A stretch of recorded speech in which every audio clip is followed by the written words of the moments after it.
नमस्कार साथियों, स्वागत है आपका EPS 95 मिनिमम पेंशन बढ़ोतरी के एक और वीडियो में। साथियों, आज यानी 5 सितंबर तक बात करेंगे 3 महत्वपूर्ण अपडेट जो प्राप्त हुए हैं EPS 95 मिनिमम पेंशन बढ़ोतरी को लेकर। साथियों, तीनों अपडेट बहुत ही इंपॉर्टेंट होने वाले हैं। पूरी जानकारी के लिए आप वीडियो को अंत तक ज़रूर देखिएगा। तो साथियों, सबसे पहला अपडेट निकल कर आया है EPFO की तरफ से। श्रम मंत्री मनसुख मांडविया जी ने एक ऐलान किया है। जी हाँ साथियों, EPFO के पेंशन भोगी जितने भी हैं पूरे देश भर में किसी भी बैंक से पेंशन ले सकें। जी हाँ साथियों, हम सभी को पता है पहले क्या था, स्टेट वाइज अलग अलग बैंक नॉमिनेट किए हुए थे EPFO ने। यानी कि किसी स्टेट में कोई बैंक है, किसी स्टेट में कोई बैंक है। यानी कि अगर आप महाराष्ट्र में रहते हैं तो आपको पर्टिकुलर 3-4 बैंक दिए हुए थे, वहीं से आप पेंशन ले सकते थे। अगर आप राजस्थान में रहते हैं तो वहाँ के लिए कोई और बैंक थे। लेकिन साथियों, अब EPFO ने एक ऐलान किया है जिसके अंतर्गत कर्मचारी भविष्य निधि संगठन की पेंशन योजना के दायरे में जितने भी पेंशन भोगी आती है उनको जनवरी 2025 से किसी भी बैंक की किसी भी शाखा से वे पेंशन ले सकेंगे। 78 लाख से अधिक सदस्यों को लाभ होने की उम्मीद है। नई प्रणाली से पेंशन वितरण लागत में महत्वपूर्ण कमी भी आएगी।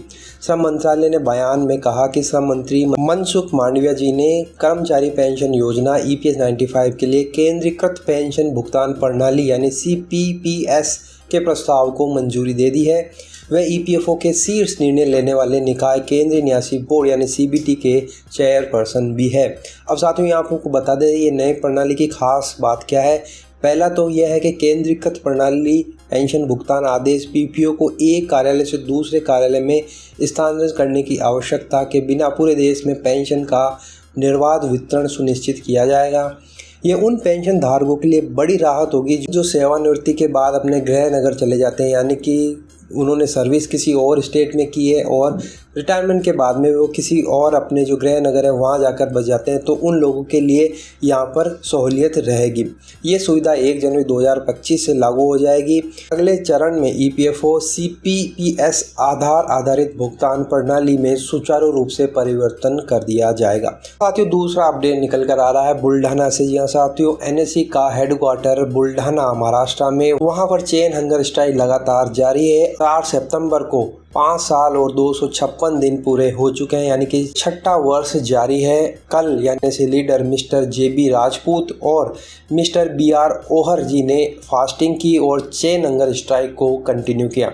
इसमें कमांडर अशोक रावत जी भी वहां पर मौजूद थे। आप यहां पर तस्वीरों में देख सकते हैं। तस्वीरों में कमांडर अशोक रावत जी और पेंशनर्स काफ़ी खुश नज़र आ रहे हैं, क्योंकि कमांडर अशोक रावत जी को हाल या जितना भी घटनाक्रम हुआ है उसके बाद में वे काफ़ी आशान्वित हैं और उन्हें लग रहा है कि जल्दी मिनिमम पेंशन बढ़ोतरी में कुछ ना कुछ सरकार फैसला ज़रूर लेगी।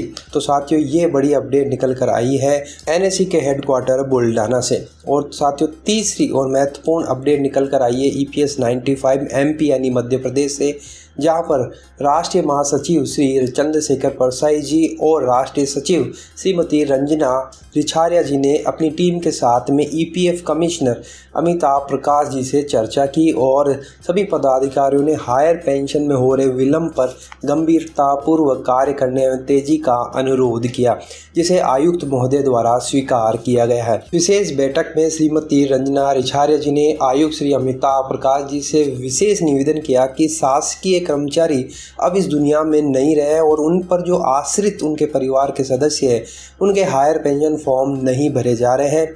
उनकी मदद करने हेतु दिल्ली में चर्चा की जानी चाहिए और उन्होंने बहुत सारे पीड़ित परिवारों की तरफ से आवेदन प्रस्तुत भी किया। तो साथियों, यहाँ पर आप तस्वीरों में देख सकते हैं EPF कमिश्नर श्री अमिताभ प्रकाश जी हैं, इनके साथ में जो राष्ट्रीय सचिव श्रीमती रंजना रिछारिया जी और श्री चंद्रशेखर परसाई जी मौजूद है। तो साथियों, ये 3 महत्वपूर्ण अपडेट EPS 95 से जुड़े थे जो 5 सितंबर तक निकल कर आए। आपको ये अपडेट कैसे लगे कमेंट बॉक्स में ज़रूर बताइएगा। अपनी राय कमेंट बॉक्स में ज़रूर बताइए। वीडियो अगर आपको अच्छा लगा तो लाइक शेयर कर दीजिएगा। इसी तरह की अपडेटेड इन्फॉर्मेशन पाने के लिए आप चैनल को सब्सक्राइब ज़रूर कर लीजिए। तो फिर मिलते हैं, तब तक के लिए अपना ख्याल रखिए।